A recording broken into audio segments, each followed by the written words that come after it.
كيف تكفرون بالله وكنتم أمواتا فأحياكم ثم يميتكم ثم يحييكم ثم إليه ترجعون۔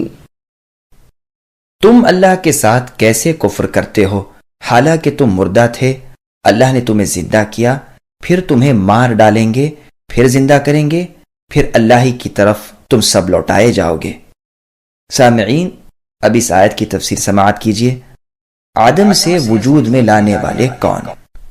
اس بات کا ثبوت دیتے ہوئے کہ اللہ تعالیٰ موجود ہیں، وہ قدرتوں والے ہیں، وہی پیدا کرنے والے ہیں اور اختیار والے ہیں، اس آیت میں فرمایا تم اللہ تعالیٰ کے وجود کا کیسے انکار کر سکتے ہو، یا اللہ کے ساتھ کسی دوسرے کی عبادت کیسے کر سکتے ہو، جبکہ تم کو عدم سے وجود میں لانے والے وہی ایک ہیں۔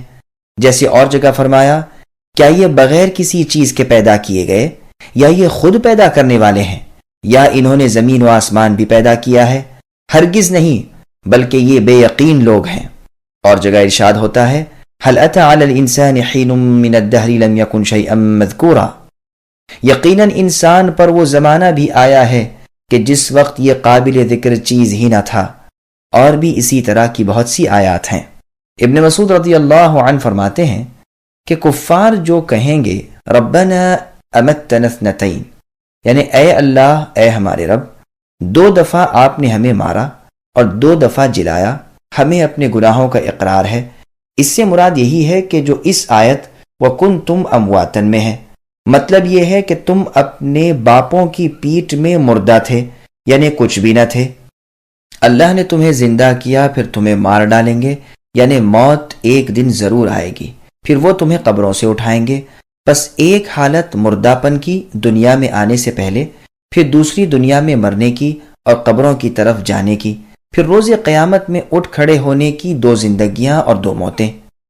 ابو صالح رحمۃ اللہ علیہ فرماتے ہیں کہ قبر میں انسان کو زندہ کر دیا جاتا ہے۔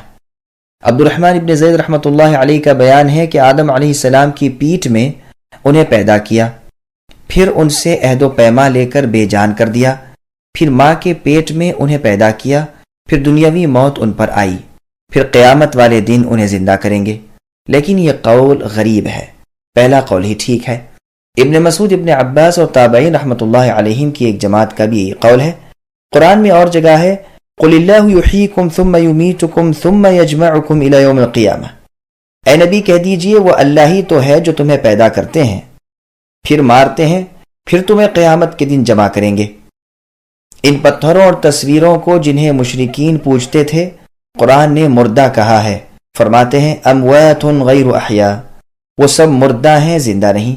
زمین کے بارے میں فرمایا وَآیَةٌ لَهُمُ الْأَرْضُ الْمَيْتَةُ الی آخر الآیہ، اور ان کے لیے مردہ زمین بھی ہماری صداقت یعنی سچائی کی نشانی ہے، جسے ہم زندہ کرتے ہیں اور اس سے دانہ نکالتے ہیں جسے یہ کھاتے ہیں۔